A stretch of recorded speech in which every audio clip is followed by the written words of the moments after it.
ആധുനിക ലോകം കൂടുതൽ ചർച്ച ചെയ്യുന്ന ഇപ്പോഴും ചർച്ച ചെയ്തുകൊണ്ടിരിക്കുന്ന ഒരു കാര്യം, ഈ വധശിക്ഷ നിർത്തലാക്കണോ വേണ്ടേ, ഡെത്ത് പെനാൽറ്റി, തൂക്കിക്കൊല്ലണോ തലവെട്ടി കൊല്ലണോ എന്ന് പറയുന്ന, അത് നിർത്തലാക്കരുത് എന്ന് പറയുന്ന അല്പരാജ്യങ്ങളേ ഉള്ളൂ. അറബ് മുസ്ലിം രാജ്യങ്ങളുണ്ട്, ഇന്ത്യ അതിൽപ്പെട്ടതാണ്. അമേരിക്കയിലൊക്കെ വധശിക്ഷയുണ്ട്. പക്ഷേ ധാരാളം രാജ്യങ്ങൾ വധശിക്ഷ പാടില്ല എന്നുള്ളതാണ്. ഈ ആധുനിക ലോകത്തെ പരിഷ്കൃത മനുഷ്യരോട് ചേരുന്നതല്ല വധശിക്ഷ. രണ്ട് ആർഗ്യുമെന്റുകളാണ്.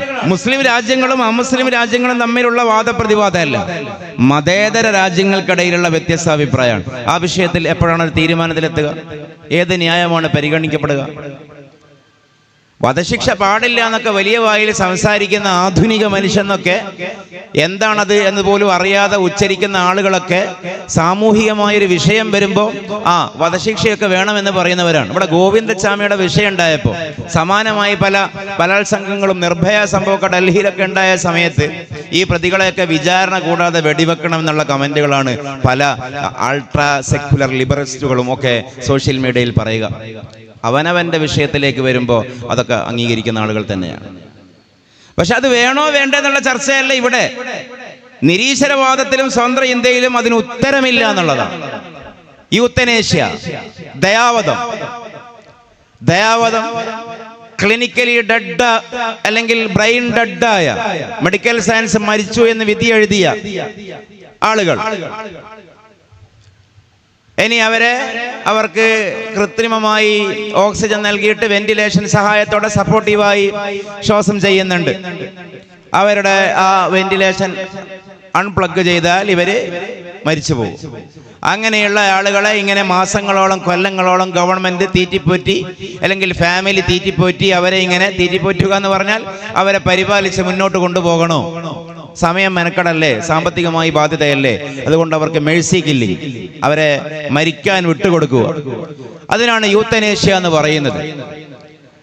ശ്വാസം കൊടുക്കണ്ട, ഓക്സിജൻ കൊടുക്കണ്ട, അവർ മരിക്കും. മണിക്കൂറുകൾക്കുള്ളിൽ, മിനിറ്റുകൾക്കുള്ളിൽ മരിക്കും.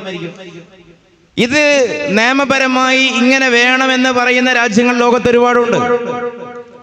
ഇങ്ങനെ ചെയ്യരുത് എന്ന് പറയുന്ന സമൂഹങ്ങളും രാജ്യങ്ങളും അതുമുണ്ട്. ഇത് മുസ്ലിം നോൺ മുസ്ലിം രാജ്യങ്ങൾക്കിടയിലുള്ള ഒരു വിഷയമല്ല, ഇത് മതേതര രാജ്യങ്ങൾക്കിടയിലുള്ള വ്യത്യസ്തമായ വീക്ഷണങ്ങളാണ്. ആ കാര്യത്തിൽ 2025 ഫെബ്രുവരി 20 വരെ ഐക്യകണ്ഠേന ഒരു ഉത്തരമില്ല. UNOയിലൊന്നും വ്യക്തമായൊരു തീരുമാനമോ റെസല്യൂഷനോ ആ കാര്യത്തിൽ ഇല്ല. എപ്പോൾ ഉണ്ടാകും? ഉണ്ടാകില്ല. മനുഷ്യരുടെ അഭിപ്രായങ്ങളും യുക്തികളും വ്യത്യസ്തമായിരിക്കും. പക്ഷെ അവിടെ ആലോചിച്ച് നോക്കേണ്ട ഒരു വലിയൊരു പരമാർത്ഥം, വേറൊരു വിഷയം വരുന്നുണ്ട്. ദയാവധം പാടില്ല എന്നുള്ളതാണ് അഹ്ലുസുന്ന വൽ ജമാഅത്തിന്റെ എല്ലാ കർമ്മശാസ്ത്ര ഗ്രന്ഥങ്ങളും അല്ലെങ്കിൽ നമ്മുടെ പണ്ഡിതന്മാരും അഭിപ്രായപ്പെട്ടത്. അതിൽ അഭിപ്രായ വ്യത്യാസമൊന്നുമില്ല. ജീവൻ അള്ളാഹുവാണ് നൽകിയത്, അള്ളാഹുവിനെ എടുക്കാൻ പറ്റുകയുള്ളൂ. ആത്മഹത്യയും ഹറാമാണ്, ദയാവധവും ഹറാമാണ്. അപ്പൊ അന്ന് ഇതിനെ പരിഹസിച്ചിരുന്ന ധാരാളം ആളുകളുണ്ടായിരുന്നു. ഇനി ഒരിക്കലും ജീവിതത്തിലേക്ക് തിരിച്ചു വരില്ല എന്ന് പറഞ്ഞ ആളുകൾക്ക് മേഴ്സി കില്ലിങ് കൊടുക്കുന്നതിനെ നമ്മൾ എന്തിനു എതിർക്കണം? കാരണം അത് അവരോട് ചെയ്യുന്ന ഒരു കാരുണ്യമാണല്ലോ എന്ന്. പക്ഷെ പുതിയൊരു പഠനപ്രകാരം ഈ തനാട്ടോളജിക്കൽ സ്റ്റഡി ഒക്കെ നടക്കുന്ന കാലമാണല്ലോ. മരണസംബന്ധമായിട്ടുള്ള അനുഭവങ്ങളും കാര്യങ്ങളും പറയുന്ന ഒരു ശാസ്ത്രമാണ്, ബ്രാഞ്ച് ഓഫ് സയൻസ് ആണ് തനാട്ടോളജി. നിയർ ഡെത്ത് എക്സ്പീരിയൻസുമായി ബന്ധപ്പെട്ട ധാരാളം പഠനങ്ങൾ നടക്കുന്നു. അത് മുന്നോട്ട് വെക്കുന്നതനുസരിച്ച് കൊണ്ട് ബ്രെയിൻ മരിച്ച, ക്ലിനിക്കലി ഡെഡായ, മസ്തിഷ്ക മരണം സംഭവിച്ച ധാരാളം ആളുകൾ ജീവിതത്തിലേക്ക് തിരിച്ചു വരികയാണ്. തിരിച്ചു വന്ന നൂറുകണക്കിന് ആളുകളുടെ അനുഭവങ്ങൾ ആ പുസ്തകങ്ങളൊക്കെ കാണുവാൻ കഴിയും. അപ്പൊ മതം പറയുന്നതിലേക്കാണ് ലോകം എത്തി, അല്ലെങ്കിൽ ലോകത്തിന്റെ സഞ്ചാരത്തിന്റെ സാങ്കേതികതയുടെ ഒരു പരിണിതി വരുന്നത് എന്നുള്ളത് കാണാതെ പോവരുത്. നിരീശ്വരവാദം പറയുന്നിടത്തേക്കല്ല ലോകം പോകുന്നത്. 2000 കഴിഞ്ഞാൽ ലോകത്ത് മതം ഉണ്ടാവില്ല. 21st സെഞ്ചുറിയോടുകൂടെ ലോകത്ത് മതവും ദൈവങ്ങളും മതവിശ്വാസവും ഇല്ലാതാകുമെന്ന് കഴിഞ്ഞ നൂറ്റാണ്ടിൽ ഗീർവാണം മുഴക്കിയ, കഴിഞ്ഞ നൂറ്റാണ്ടിൽ പ്രഖ്യാപിച്ച, കഴിഞ്ഞ നൂറ്റാണ്ടിൽ പ്രവചിച്ച ഒരുപാട് പ്രത്യയശാസ്ത്രങ്ങൾ 21st സെഞ്ചുറിയിൽ ഭൂമുഖത്തില്ല. മതം ബാക്കിയുണ്ട്. അടുത്ത നൂറ്റാണ്ടായാൽ മതമുണ്ടാവില്ല എന്നായിരുന്നു അവരുടെ പ്രവചനം. പക്ഷെ അങ്ങനെ പ്രവചിച്ചവരിപ്പോ കുടീരത്തിലാണ്, പ്രവചിച്ചവരുടെ പ്രത്യയശാസ്ത്രം മോർച്ചറിയിലുമാണ്, പ്രവചിച്ചവരുടെ പ്രവചനം ഇപ്പോൾ ലോകത്ത് മതവിശ്വാസികളുടെ അടുത്ത് ഉദ്ധരിക്കുക എന്നല്ലാതെ അത് പറയാൻ അവരുടെ അണികൾ പോലും ബാക്കിയില്ല. മതം ബാക്കിയുണ്ട്. അതിന് സസ്റ്റൈനബിലിറ്റി മതത്തിനുണ്ട്. ഇസ്ലാം പറയുന്നു അവിടത്തേക്ക് ലോകം എത്തുന്നു അല്ലേ? ഇതാ പുതിയ ലോകത്തെ ചർച്ചകൾ ഏലിയൻസുകളെ കുറിച്ചാണ് വലിയ ചർച്ചകൾ നടക്കുന്നത്. ഇതര ഗ്രഹ ജീവികളെ സംബന്ധിച്ച് ഈ ഇലോൺ മസ്ക്, ലോകത്തെ ഏറ്റവും ശ്രദ്ധാകേന്ദ്രമായ സമ്പന്നനായ ഇലോൺ മസ്കിനെ കുറിച്ച് പോലും അദ്ദേഹത്തിന്റെ ജീവിത ചരിത്രം എഴുതുന്ന ഒരു കക്ഷിയുണ്ട് അമേരിക്കയിലെ വോൾട്ടയാനേസിയാസ്. അദ്ദേഹം പറയുന്നത് ഇലോൺ മസ്കിനെ കുറിച്ച് പോലും he might be an alien or A companion of alien എന്നൊക്കെയാണ്. ലോകത്തെ ടെസ്ലയുടെ മുതലാളിയായ ഈ അമേരിക്കക്കാരൻ, ലോകത്തെ ഒന്നാമത്തെ കോടീശ്വരൻ, അദ്ദേഹം ഒരു അന്യഗ്രഹ ജീവിയാണ്, അല്ലെങ്കിൽ അന്യഗ്രഹ ജീവിയോട് സംസാരിക്കുന്ന ആളാണ്. അന്യഗ്രഹ ജീവികൾ ഭൂമിയിൽ ഇറങ്ങി വരുന്നുണ്ട്. ഇതൊക്കെയാണ് ഇന്നത്തെ വിശ്വാസം. അമേരിക്കയിലെ നവദാ ട്രയാങ്കിൾ വഴി പ്രോഹിബിറ്റഡ് 51 ഏരിയയിൽ അത് കമ്പി വേലി കെട്ടി മാറ്റിവെച്ചിരിക്കുന്നു. എന്താണ് അവിടെ നടക്കുന്നത് എന്നതിനെ കുറിച്ച് ഒരുപാട് കോൺസ്പിറൻസി തിയറികൾ, ഒരുപാട് അഭിപ്രായങ്ങൾ. അന്യഗ്രഹ ജീവികൾ ഭൂമിയിൽ വരുന്നുണ്ട്, സംസാരിക്കുന്നുണ്ട്. ഇത് ലോകം പഴയകാലത്തെ ചർച്ചയല്ല, ഈ കാലത്തെ ചർച്ചയാണ്. ഞാനിതൊന്നും വെറുതെ പറയുകയല്ല, just Google it. America, the most spreading religion in US is not Islam or Christianity, but it is UFO religion. അമേരിക്കയിലെ ഏറ്റവും വികസിച്ചുകൊണ്ടിരിക്കുന്ന, വളർന്നുകൊണ്ടിരിക്കുന്ന മതം ഇസ്ലാമോ ക്രിസ്ത്യാനിറ്റിയോ അല്ല. അമേരിക്കയിൽ നിലവിൽ ഏറ്റവും വളർന്നുകൊണ്ടിരിക്കുന്ന മതം UFO റിലീജിയൻ ആണ്. എന്താണ് UFO religion? What is UFO? Unidentified flying objects, പറക്കും തളികകൾ. അതാണ് UFO. എന്താണ് ഈ പറക്കും തളികയിലുള്ളത്? പറക്കും തളികയിലുള്ളത് ഇതരഗ്രഹ ജീവികളെ ആരാധിക്കുന്ന മതമാണ് ലോകത്തെ ഏറ്റവും ശാസ്ത്രീയ പുരോഗതി, ഏറ്റവും അതിന്റെ മാക്സിമം എത്തിയെന്ന് അവകാശപ്പെടുന്ന അമേരിക്കയിലെ സ്പ്രെഡിംഗ് റിലീജിയൻ, അന്ധവിശ്വാസം എന്ന് ലോകം പറയുന്നിടത്തേക്കാണ് ലോകം പോകുന്നത്. ഈ നാട്ടിൽ കഥയെന്തറിഞ്ഞു, വിദ്യ എന്തെന്നറിയാതെ, വിദ്യ കൊണ്ടറിയേണ്ടതറിയാതെ വിദ്വാനെന്നു നടിക്കുന്നതു ചിലർ. കുങ്കുമത്തിൻ ഗന്ധമറിയാതെ കുങ്കുമം ചുമക്കുമ്പോൾ. ഇതാണ് ഈ നാട്ടിലെ അവസ്ഥ. ഇവിടെ മതവിമർശനം നടത്തുന്ന ആളുകൾക്ക് ലോകത്തിന്റെ ഒഴുക്ക് ഗതി എങ്ങോട്ടേക്കാണ് എന്ന് ഇനിയും മനസ്സിലായിട്ടില്ല. ഇസ്ലാമിന്റെ വെളിയിലേക്ക്, വ്യവസ്ഥാപിതമായ മതത്തിന്റെ വെളിയിലേക്ക് പോകുന്ന ആളുകൾ, ആ ആളുകൾ എത്തി നിൽക്കുന്ന ഒരു ദയനീയാവസ്ഥയാണ് ഞാൻ ഈ പറഞ്ഞത്. പറക്കും തളികയെ ആരാധിക്കുന്നു, പിശാചുക്കളെ ആരാധിക്കുന്നു, ലൂസിഫറിനെ ആരാധിക്കുന്നു, ആന്റിക്രിസ്റ്റിനെ ആരാധിക്കുന്നു. ആന്റിക്രിസ്റ്റ് എന്നൊക്കെ പറഞ്ഞ ആരാ? ദജ്ജാൽ. നമ്മുടെ വിശ്വാസത്തിലുള്ള ദജ്ജാലിനെയാണ് ആന്റിക്രിസ്റ്റി അല്ലെങ്കിൽ ലൂസിഫർ എന്നൊക്കെ പറയുന്നത്. ലോകത്തിൽ നിന്ന് വളർന്നു വരുന്ന ഒരു മതം പോലും ലൂസിഫർ ആരാധനയാണ്, ആന്റിക്രിസ്റ്റ് ആരാധനയാണ്. ആന്റിക്രിസ്റ്റ് ഇപ്പോൾ ലോകത്ത് ഏറ്റവും സ്പ്രെഡിംഗ് ആയിട്ടുള്ള, എല്ലാ ആളുകൾക്കിടയിലും വലിയ സ്വീകാര്യതയുള്ള ബ്രാൻഡല്ലേ ആപ്പിൾ ബ്രാൻഡ്. ഏതാ ഫോൺ? സാംസങ്. ഒരു ആപ്പിൾ വാങ്ങരുതോ ചങ്ങാതി? ആപ്പിളിന്റെ ഐപാഡ്, ആപ്പിളിന്റെ ടാബ്, ആപ്പിളിന്റെ ലാബ്, ആപ്പിളിന്റെ മൊബൈൽ. ഈ ആപ്പിളിന്റെ ചിഹ്നം പോലും വാസ്തവത്തിൽ ഒരു ആന്റിക്രിസ്റ്റ് സിംബൽ ആണെന്നാണ്. ആപ്പിൾ, ആദംസ് ആപ്പിൾ, ആപ്പിളിന്റെ ചിഹ്നത്തിന്റെ ഒരു ഭാഗത്ത് ഒരു കടിച്ച് മുറിഞ്ഞു പോയ ഒരു ഭാഗമുണ്ട്. അത് പിശാചിന്റെ വിജയമാണത് എന്നാണ് അതിന്റെ ആന്റിക്രിസ്റ്റ് സിംബൽ. ക്രിസ്റ്റ് എന്ന് പറഞ്ഞാൽ ദൈവം എന്നുള്ളതാണ്. ആന്റിക്രിസ്റ്റ് ദൈവവിരുദ്ധമായ ദജ്ജാലിന്റെ ലൂസിഫർ ശക്തി.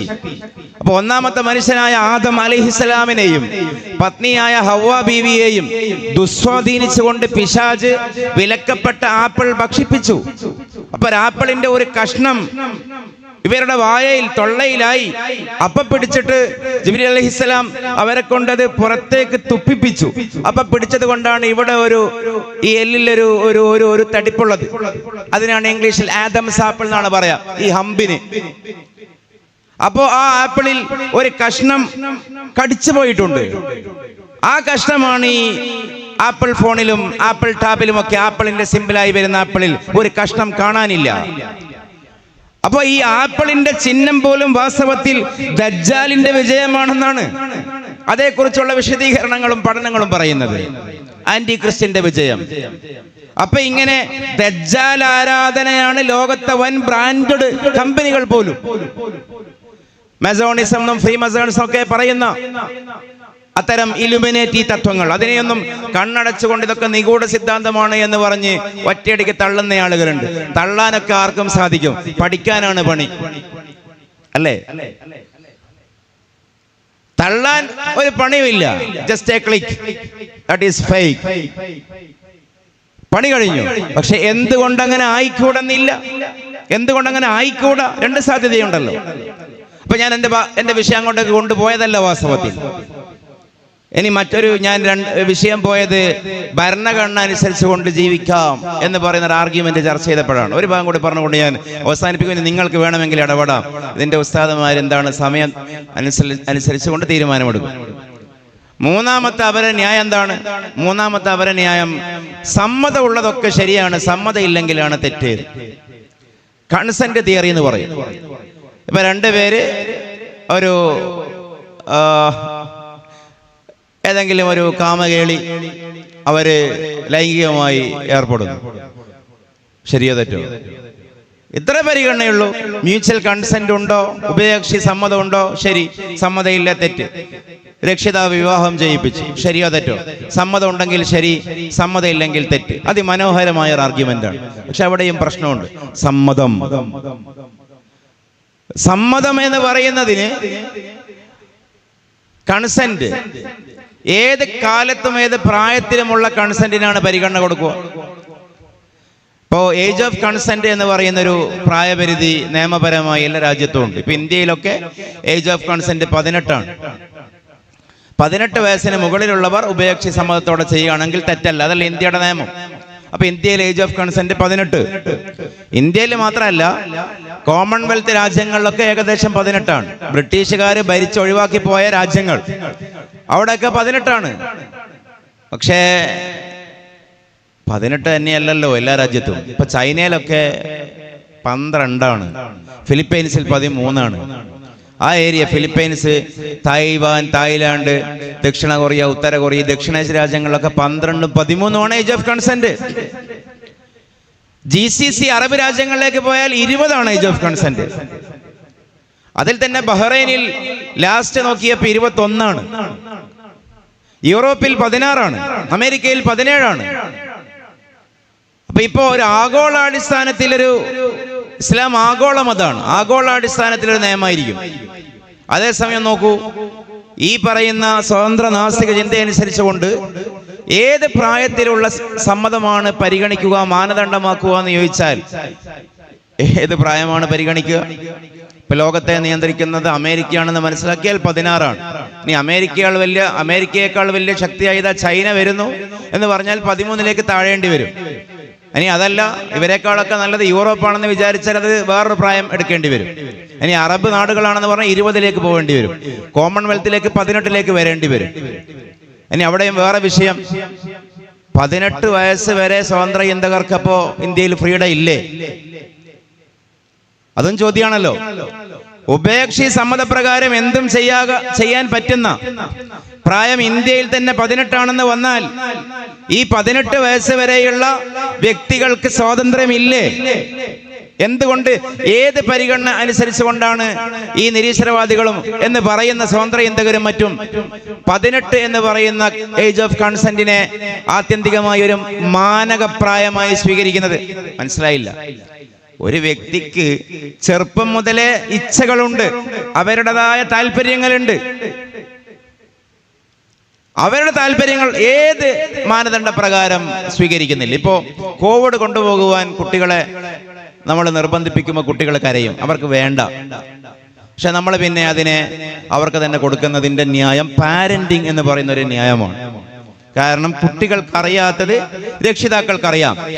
ഇപ്പൊ നിങ്ങൾക്കിത് പ്രയാസമാണെങ്കിലും നിങ്ങൾക്കിത് ഭാവിയിൽ ഉപകാരപ്രദമാവും. ഇത് സ്വീകരിച്ചില്ലെങ്കിൽ രോഗം വരും. ഇത് കുട്ടിക്ക് ബോധ്യമുള്ള കാര്യമല്ല, കുട്ടിക്ക് സെൻസ് ഇല്ല ആ വിഷയത്തിൽ. അതേസമയം ഇത് എക്സ്പീരിയൻസ് കൊണ്ടും അല്ലെങ്കിൽ മറ്റുള്ളവർ പറഞ്ഞു കേട്ടും രക്ഷിതാക്കൾക്ക് അറിയാം. അപ്പൊ രക്ഷിതാക്കൾ പാരന്റിങ് എന്ന് പറയുന്ന സാമൂഹികമായ ഒരു തത്വം മുൻനിർത്തിക്കൊണ്ട് ഈ കുട്ടിക്ക് തുള്ളി മരുന്ന് കൊടുക്കുകയാണ്, ഇഞ്ചക്ഷൻ കൊടുക്കുകയാണ്. ലോകത്തെ പാരന്റിങ് എന്ന് പറയുന്ന ഒരു സിസ്റ്റം സ്വതന്ത്ര ഇന്ത്യയിൽ ശരിയാകൂ? ശരിയാവില്ല, ഒരിക്കലും ശരിയാവില്ല. കാരണം അത് ഈ കുട്ടികളുടെ താല്പര്യത്തിനെതിരാണ്. 3-ാം വയസ്സിൽ പ്രീ സ്കൂൾ, 4-ാം വയസ്സിൽ LKG, 5-ൽ UKG, 6-ൽ ഫസ്റ്റ് ക്ലാസ്, 1-ാം ക്ലാസ്, പിന്നീട് 10-ാം ക്ലാസ് വരെ, അത് കഴിഞ്ഞാൽ +2, പിന്നീട് ഡിഗ്രി, പിന്നീട് PG, പിന്നീട് തുടർ പഠനം. ഇതൊരു കരിയറിസത്തിന്റെ അല്ലെങ്കിൽ ഇതൊരു ജീവിത രീതിയായി സമൂഹത്തിന്റെ മേൽ അടിച്ചേൽപ്പിക്കുന്നു. എന്ത് പിൻബലമാണ് മനുഷ്യന്റെ സ്വാതന്ത്ര്യവുമായിട്ട് അതിനുള്ളത്? അപ്പൊ നമ്മൾ ഗൗരവത്തിൽ ആലോചിച്ചാൽ ഈ പറയുന്ന ആധുനിക സിദ്ധാന്തങ്ങളൊക്കെ മനുഷ്യന്റെ സ്വാതന്ത്ര്യത്തിനെതിരാണെന്ന് വരും. അപ്പോൾ പിന്നെ ഈ ഏജ് ഓഫ് കൺസെന്റ് എന്ന് പറയുന്ന ആ പരിഗണന തന്നെ ശരിയല്ല എന്ന് വരും. മനുഷ്യന്റെ ബുദ്ധിപരമായ പ്രായപൂർത്തി ന്യൂറോ സയൻസിന്റെ ആർഗ്യുമെന്റ് പ്രകാരം 26-നും 40 വയസ്സിനും ഇടയിലാണ്. മനുഷ്യന് 2 തരം പ്രായപൂർത്തിയാണ് ഉണ്ടാവുക. ഒന്ന് മെറ്റബോളിക് പ്യൂബർട്ടി, ബുലൂഗ് എന്ന് നമ്മൾ പറയുന്ന, പെൺകുട്ടികൾക്ക് ആർത്തവം, ആൺകുട്ടികൾക്ക് ഇന്ദ്രിയസ്ഖലനം എന്ന് പറയുന്നത് മെറ്റബോളിക് പ്യൂബർട്ടിയാണ്, ശരീരത്തിന്റെ പ്രായപൂർത്തി. അതേപോലെ മറ്റൊരു പ്രായപൂർത്തി കൂടിയുണ്ട്, ഇന്റലക്ച്വൽ പ്യൂബർട്ടി, ബുദ്ധിപരമായ പ്രായപൂർത്തി. മനുഷ്യന്റെ ചിന്തയെ, വികാരവിചാരങ്ങളെ പ്രോത്സാഹിപ്പിക്കുന്ന മനുഷ്യന്റെ തലച്ചോറിലെ ന്യൂറോൺസ്, അതിന്റെ കോർട്ടക്സ് മുൻഭാഗം, അതിന്റെ പൂർണ്ണത എത്തുന്നത് 26 to 40. സാറ ആർഡൻ, ലേറ്റസ്റ്റ് ആയ അമേരിക്കക്കാരി ന്യൂറോ സയന്റിസ്റ്റ്, ഇവിടെ പഠനം 40 വയസ്സിലാണ് ബുദ്ധിപരമായ പ്രായപൂർത്തി. അബ്ദുള്ളയുടെ പുത്രനായ മുഹമ്മദ് റസൂലുള്ളാഹിയാകുന്നത് 40-ലാണ് സ്വല്ലല്ലാഹു അലൈഹി വസല്ലം. ഇന്റലക്ച്വൽ പ്യൂബർട്ടി അതിന്റെ പെർഫെക്ഷനിൽ എത്തുന്ന കാലമെന്ന് ഒരുപക്ഷെ സയൻസ് കൊണ്ട് പറയാൻ കഴിയും. അപ്പൊ അതാണ് അതിന്റെ ഒരവസ്ഥ. ഞാൻ ഇനിയും ദീർഘിപ്പിക്കുകയല്ല. നമ്മൾ പുറമേ നിന്ന് നോക്കുമ്പോൾ അതിമനോഹരമാണ് ഇവരുടെ വാദകൾ എന്ന് തോന്നുമെങ്കിലും ഉള്ളിലേക്ക് ചെന്നാൽ അത് മനുഷ്യത്വ വിരുദ്ധമാണ്. അത് വിഡ്ഢിത്തമാണെന്നല്ല, അത് മനുഷ്യത്വ വിരുദ്ധമാണെന്ന് മനസ്സിലാക്കാൻ കഴിയും. പിന്നെ നമ്മുടെ വിശ്വാസത്തെക്കുറിച്ച് നമുക്കൊരു ആത്മവിശ്വാസം ഉണ്ടാവുക എന്നുള്ളത് വളരെ നിർബന്ധമാണ്. നമ്മുടെ വിശ്വാസം സൂഫി മൻഹജിൽ നിന്നുകൊണ്ടാണ് നാം ഇസ്ലാമിനെ അവതരിപ്പിക്കേണ്ടത്, ഇസ്ലാമിനെ പറയേണ്ടത്. ഇവിടെയുള്ള നവീനാശയക്കാർ ഉണ്ടാക്കി തന്ന മൻഹജിലല്ല നാം ഇസ്ലാമിനെ പരിചയപ്പെടുത്തേണ്ടത്. നമ്മുടെ വഴി സൂഫി വഴിയാണ്. ഞാനത് വെറുതെ പറയുകയില്ല. എക്സാമ്പിൾ, ഇപ്പൊ നിരീശ്വരവാദികളുമായി സംസാരിക്കുമ്പോൾ ജനറൽ ഇസ്ലാമിന്റെ ഒരു കാഴ്ചപ്പാടും സൂഫി കാഴ്ചപ്പാടും തമ്മിൽ, സൂഫി കാഴ്ചപ്പാടിന്റെ ഒരു പ്രസക്തി. ഇപ്പോ നമുക്ക് ഇതെടുക്കാം, സ്വർഗം, ഇസ്ലാമിലെ സ്വർഗം. ഇവിടെയുള്ള എക്സ് മുസ്ലിംസും നിരീശ്വരവാദികളും എപ്പോഴും പരിഹസിക്കുന്ന ഒരു വിഷയമാണ്. എന്താണ്? പാലിന്റെ പുഴ, തേനിന്റെ പുഴ, എല്ലാ ഭാഗത്തും സ്ത്രീകൾ. ഒരു സഭയിൽ പറയാൻ പറ്റാത്തതാണല്ലോ നിങ്ങളുടെ സ്വർഗം. പക്ഷേ സ്വർഗം എന്ന് പറഞ്ഞാൽ സൂഫികൾക്ക് എന്താണ്? ജെറുസലേമിന്റെ തെരുവിലൂടെ ഒരു കയ്യിൽ റാന്തലും മറുകയിൽ ഒരു കൊട്ട വെള്ളവുമായി നടക്കുകയാണ് റാബിയ അദവിയ റളിയല്ലാഹു അൻഹ. ചോദിച്ചു, എന്തേ പെണ്ണെ നിങ്ങൾക്ക് പറ്റി? എന്തിനാണ് ഈ കയ്യിൽ റാന്തലും പച്ചവെള്ളവും? അപ്പൊ എന്തേ പറഞ്ഞത്? മറുപടി, ആളുകൾക്ക് വേണ്ടത് സ്വർഗമാണ്, ആളുകൾക്ക് പേടി നരകവുമാണ്, ആളുകൾക്കാർക്കും അള്ളാഹുവിനെ വേണ്ട, അള്ളാഹുവിനെ വേണ്ടാതായിരിക്കുന്നു, വേണ്ടത് സ്വർഗമാണ്. അതുകൊണ്ട് ഞാൻ ഈ തീപ്പന്തം കൊണ്ട് സ്വർഗം കത്തിക്കാൻ പോവുകയാണ്. സൂഫി വാക്കുകളാണ്. ആളുകൾക്ക് ഭയം നരകമാണ്, അതുകൊണ്ടാണ് നിസ്കരിക്കുന്നതും ആരാധനകൾ ചെയ്യുന്നതും. ഞാൻ ഈ വെള്ളമൊഴിച്ച് നരകം കത്തിക്കാനും പോവുകയാണ്, നരകം കെടുത്താനും പോവുകയാണ്. അതെന്ത് വർത്തമാനമാണ് എന്നൊരു പക്ഷേ പൊതുബോധ മുസ്ലിമിന് തോന്നിയേക്കാം. പക്ഷെ അതാണ് വർത്തമാനം. ഈ റാബിയോട് ചോദിച്ചു, ജെറുസലേമിലെ രാജാവ് 3 തവണ വിവാഹാഭ്യർത്ഥന, ഞാൻ വിവാഹം ചെയ്തോട്ടെ. അദവി ഗോത്രത്തിലെ 4ാമത്തെ പുത്രി, അതാണ് റാബിഅത്തു അദവിയത്തുൻ. രാജാവ് പറഞ്ഞു, നിന്റെ കൂടെ ശയിക്കാനോ അല്ലെങ്കിൽ നിന്നെ കൊണ്ട് സേവനം ചെയ്യിപ്പിക്കാനോ ഒന്നുമല്ല, നാളെ മഹ്ശറിലെത്തിയാൽ എനിക്കും പറയാലോ റാബിയയുടെ ഭർത്താവാണ് ഞാൻ എന്ന വിലാസം കിട്ടുമല്ലോ. അതിനാണ്. ആ മറുപടി മഹദിക്ക് വളരെ ഇഷ്ടമായി. മഹദി ഒന്ന് ആലോചിച്ചു, എന്നിട്ട് പറഞ്ഞു, അപ്പറഞ്ഞത് ശരിയാണ്, പക്ഷെ ഒരു പ്രശ്നം. ഞാൻ ആലോചിച്ചപ്പോ അവരൊരു ചോദ്യമാണ് ചോദിച്ചത്. ഹൽ അല സൗജത്തി അൻ തുഹിബ്ബ സൗജഹാ ഫമാ ഫീ ഖൽബി ബുദ്ദുൻ അല്ലാ യുഹിബ്ബ മൗലായ. ഹൽ അല സൗജത്തി അൻ തുഹിബ്ബ സൗജഹാ. ഭാര്യക്ക് ഭർത്താവിനെ സ്നേഹിക്കാൻ കടമയില്ലേ? കല്യാണം കഴിഞ്ഞാൽ മനസ്സ് തരണല്ലോ.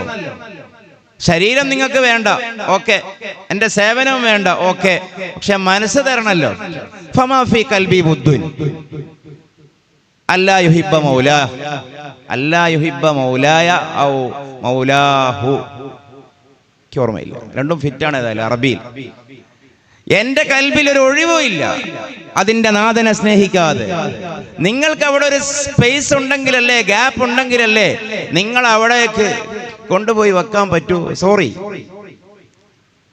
എന്നിട്ട് പാടിയതാണ് ഹസ്ബി റബ്ബി ജല്ലല്ലാഹ്. ചെല്ലിയ കുറെ ആളോ ഇവിടെ ഉറക്കത്തിലാണ്, ഒച്ചത്തില്. ഹസ്ബി റബ്ബി ജല്ലല്ലാഹ്. ഒച്ച പോരാ, എനിക്ക് പാട്ടറിയില്ല, നിങ്ങൾക്ക് അറിയാലോ.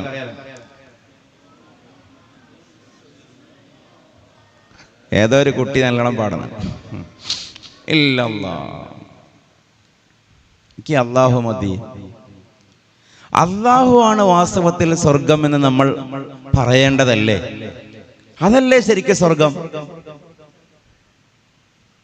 ജസാഉഹും ഇൻദ റബ്ബിഹിം ജന്നാത്തു അദ്നിൻ തജ്രി മിൻ തഹ്തിഹൽ അൻഹാർ ഖാലിദീന ഫീഹാ റളിയല്ലാഹു അൻഹും വറളു അൻ ദാലിക ലിമൻ ഖശിയ റബ്ബ. ജസാഉഹും ഇൻദ റബ്ബിഹിം. ഇന്ദിയത്താണ് പ്രധാനം, മഅയ്യത്തുള്ളയാണ് പ്രധാനം. ളറബല്ലാഹു മസലൻ ലില്ലദീന ആമനു ഇംറഅത ഫിർഔൻ ഇദ് ഖാലത് റബ്ബി ബിനി ഇൻദക ബൈതൻ ഫിൽ ജന്ന. ആസിയ ബി അല്ലാഹുവിനോട് ദുആ ചെയ്തതിനെ മാതൃകയായി ഖുർആൻ പരിചയപ്പെടുത്തുകയാണ്. ആസിയ പറഞ്ഞ സന്ദർഭം ശ്രദ്ധേയമത്രേ. നിന്റെ അരികെ എനിക്ക് തോട്ടത്തിൽ ഒരു വീട്. സ്വർഗം വാസ്തവത്തിൽ ഏതാ? അല്ലാഹു. ഒരാൾ സ്റ്റേറ്റ് നേതാവായി എന്ന് കൂട്ടിക്കോ, സംസ്ഥാന നേതാവായി, സംസ്ഥാന പ്രസിഡന്റായി, അഖിലേന്ത്യാ നേതാവായി. അപ്പൊ അയാൾ എന്ത് ചെയ്യും? പഴയ വീടൊക്കെ ഒന്ന് മോടി കൂട്ടും, സോഫയൊക്കെ ഒന്ന് മാറ്റും. ഒരു വാഹനത്തിന് മാത്രം കറങ്ങാവുന്ന മുറ്റം ഒരു 4-5 വാഹനങ്ങൾക്ക് കറങ്ങാവുന്ന നിലയിൽ വലുതാക്കും. ഗാർഡനൊക്കെ വെച്ച് പിടിപ്പിക്കും വീട്ടിന്റെ മുറ്റത്ത്. അക്വേറിയമൊക്കെ വെക്കും. നല്ല വെള്ളവും നല്ല ഫ്രൂട്ട്സൊക്കെ 24 മണിക്കൂറും അവൈലബിൾ ആക്കും. കാരണം ഗസ്റ്റുകൾ വരും. അള്ളാനെ കാണാൻ ഗസ്റ്റുകൾ വരും സ്വർഗത്തിൽ. ലിഖാഉള്ളയാണ് പ്രധാനം. അവർക്ക് മേയാൻ ജന്നാത്ത് ഉണ്ടാകണം, കാറ്റ് കൊള്ളാൻ മരങ്ങൾ ഉണ്ടാകണം, കഥ പറഞ്ഞിരിക്കാൻ അരുവികൾ ഉണ്ടാവണം, കുടിക്കാൻ ഫ്രൂട്ട്സ് പഴച്ചാറുകൾ കിട്ടണം. അത് രണ്ടാമത്തതാണ്. പാൽപ്പുഴയും തേൻപുഴയും, ഒരു പുഴയൊന്നും ഇല്ലെങ്കിൽ കൂടിയും ഇനി പാൽപ്പുഴയും തേൻപുഴയും സൽസബീലും തസ്നീമും, ഇതൊക്കെ രണ്ടാമത്തതാണ്. ഒന്നാമത്തത് സ്വർഗത്തിൽ അള്ളാഹുവിന് വേണ്ടി സൂഫികൾ പറയുന്ന സ്വർഗത്തെ അവതരിപ്പിച്ചാൽ ഏത് ബുദ്ധിക്കും കൺവിൻസ്ഡ് ആവും. ലിഖാഉള്ളയാണ് സ്വർഗം. ഉസല്ലി ഫർളൽ ളുഹരി 4 റകഅത്തിൻ മുതവജ്ജിഹൻ ലിൽ ഖിബ്ലത്തി അദഅ ലില്ലാഹി തആല. എന്താണ് ലില്ലാഹി തആല? അല്ലാഹ്ക്ക് വേണ്ടി എന്ന് പറഞ്ഞാൽ എന്താ? നീ എന്തിനാണ് 20 കൊല്ലമായി പ്രവാസത്തിന് കഷ്ടപ്പെടുന്നു? മകളെ കെട്ടിക്കാൻ വേണ്ടി. എന്തിനാണ് പാടത്തും പറമ്പത്തും അധ്വാനിക്കുന്നത്? വീട് വെക്കാൻ വേണ്ടി. അവിടെ അത് ഗായിയാണ്, ലാമലിൽ ഗായ, ലക്ഷ്യത്തിന് വേണ്ടിയാണ്, ഒരു കാര്യം നേടിയെടുക്കാനാണ്. അതേസമയം ലില്ലാഹി തആല എന്ന് പറഞ്ഞാലോ, അതിന്റെ ഒരു നീ ഭക്ഷണം കഴിക്കുന്നത് എന്തിനാ? വിശപ്പ് മാറാൻ. വെള്ളം കുടിക്കുന്നത് എന്തിനാ? ദാഹം മാറാൻ. നിസ്കരിക്കുന്നത് എന്തിനാ? അല്ലാഹനെ കിട്ടാൻ. അള്ളാനെ കിട്ടാൻ മോൾക്ക് വേണ്ടി അധ്വാനിക്കുന്ന പോലെയല്ല. വീട് മോൾക്ക് വേണ്ടി അധ്വാനിക്കുന്ന പോലെ അള്ളാഹ്ക്ക് വേണ്ടി നമ്മൾ നിസ്കരിക്കുകയല്ല, അള്ളാനെ കിട്ടാനാണ്. അതാഹുല്ലാഹു സിക്കന്ദരി റഹിമഹുല്ലയുടെ ഹിക്കമിന് ശറഹ് ചെയ്തുകൊണ്ട് ഈഖാഉൽ ഹിമമിൽ ഇബ്നുൽ ഹാജിബ് തങ്ങൾ ഉദ്ധരിക്കുന്ന ഒരു ഹദീസ് ഉണ്ട്. സ്വർഗത്തിലെത്തിയതിനു ശേഷം അള്ളാഹുവിനെ കണ്ടുകൊണ്ടിരിക്കെ അള്ളാഹുവിനെ കണ്ടുകൊണ്ടിരിക്കെ ആ കാഴ്ച ആർക്കെങ്കിലും മുറിഞ്ഞു പോയാൽ ഫയസ്തഗീഥൂന മിൻഹാ കമാ യസ്തഗീഥു അഹ്ലുൻ നാരി മിനന്നാർ, നരകാവകാശികൾ ആ തീയിൽ നിന്നും ഞങ്ങളെ രക്ഷപ്പെടുത്തണമേ എന്ന് നരകത്തിൽ കടന്നവർ കേണ് പറയുന്ന പോലെ സ്വർഗത്തിൽ കടന്നവർ പറയും, ഈ സ്വർഗത്തിൽ നിന്ന് ഞങ്ങളെ ഒന്ന് രക്ഷപ്പെടുത്തിത്താ, ഞങ്ങൾക്ക് നരകത്തിലായാലും അള്ളാഹുവിനെ കണ്ടാൽ മതി. അതാണ് സ്വർഗം, അതാണ് സ്വർഗം. ഇന്ന മിനൽ ഇബാദ് മൻ യഅ്ബുദല്ലാഹ ലിഗറദിൻ ആഖർ فكأنه لو حصل ذلك الغرض بطريق آخر لترك الواسطة. ഇമാം ഖുർത്തുബി. അല്ലാഹു അല്ലാത്ത ലക്ഷ്യത്തിന് വേണ്ടി ആരാധിക്കുന്ന ആളുകളുണ്ട്, പക്ഷേ ആ ആളുകൾക്ക് സ്വർഗമാണ് ഉദ്ദേശം. സ്വർഗം കിട്ടിയാൽ അള്ളാഹുവിനുള്ള ആരാധന ഒഴിവാക്കും. ذلك جهل عظيم. വിഡിത്തമാണ്. ഞാൻ അങ്ങോട്ടേക്ക് എൻ്റെ വിഷയം പോവുകയല്ല. അപ്പൊ ബേസിക്കലി എല്ലാ രീതികളിൽ ആലോചിച്ച് നോക്കിയാലും ഈ ഇസ്ലാമിനെ നമ്മൾ ഈ പറയുന്നത് പോലെ നവീകരിച്ച് മറ്റെന്തോ ആക്കി തീർത്ത് പറയുന്ന ഒരു പ്രശ്നം സമൂഹത്തിൽ തീർച്ചയായും ഉണ്ട്.